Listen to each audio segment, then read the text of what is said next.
ایک سوال یہ آیا ہے کہ اسلامی سال جو ہے وہ محرم سے کیوں شروع ہوتا ہے، صفر ربیع الاول اس سے کیوں شروع نہیں ہوتا؟ اسلامی سال جسے ہجری سال ہم کہتے ہیں، اصل یہی ہے کہ رسول اللہ صلی اللہ علیہ وسلم جب ہجرت کر کے مدینہ شریف تشریف لائے تھے تو اب اس کو ہجرت کا سال کہنا شروع ہوئے.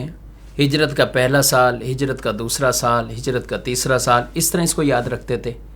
پھر جس سال میں کوئی بڑا واقعہ ہوتا تھا لوگ اس کے اعتبار سے اس کو یاد رکھتے تھے. یعنی جنگ بدر ہوئی، جنگ احد کا معاملہ ہوا تو لوگ یہ کہتے تھے بدر والے سال، احد والے سال، اور اس طرح سے یاد رکھا جاتا تھا. پھر رسول اللہ صلی اللہ علیہ وسلم نے دنیا سے ظاہری پردہ فرما لیا تو اس طرح ہجرت کے سال تو شمار کرتے رہے، گنتی میں یہ تو آتے رہے. ہاں، پھر صحابہ کرام علیہ مردوان کا آگے جو دور ہوا، بالخصوص حضرت عمر رضی اللہ تعالیٰ عنہ، جب آپ لوگوں کو خطوط لکھا کرتے تھے تو پھر آپ کو گورنر یہ کہا کرتے تھے کہ آپ ہم تاریخ بھی لکھیں، اس کے اندر مہینہ کا بھی تذکرہ ہو، اور تاکہ جو حکم نامہ دوسروں تک پہنچے وہ بھی بالکل واضح ہو اور تاریخ کی افادیت کا انکار نہیں کیا جا سکتا. تو بہرحال یہ تو طے تھا کہ ہجرت کے سال یوں شروع ہوئے. اب مہینہ کون سا لیا جائے تو اس میں بعض نے کہا کہ مہینہ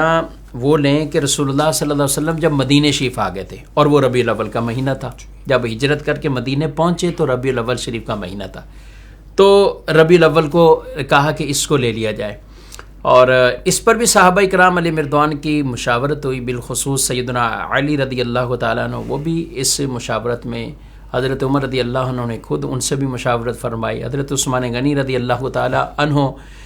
جو پہلے ہی فرمایا کرتے تھے، اور مشورہ یہ بھی وہ بھی یہ دیا کرتے تھے کہ اپنے سال کو محرم سے شروع کرو، کیونکہ حج کے بعد برکت والا یہی مہینہ، حج سے لوگ واپسی آتے تھے تو اس کو ایک اگلا سال شمار کیا جاتا تھا. اور محرم شریف کو مہینے کو ویسے بھی کئی طرح کی نسبتیں ہیں، اور عاشورہ کے دن کو بالخصوص کئی طرح کی نسبتیں، بڑے بڑے بہت سے ایسے واقعات جو یوم عاشورہ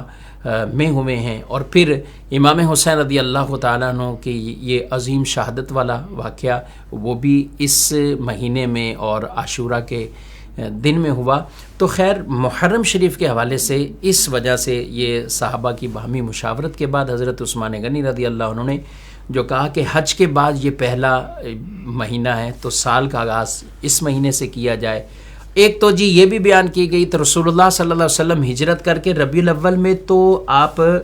مدینہ شریف تشریف لائے تھے، لیکن جو ہجرت کی تیاری تھی نا، یہ سب معاملات وہ محرم کے اور وہ اس مہینے سے ہی شروع ہو چکے تھے، تو اس لیے اسی سے ہی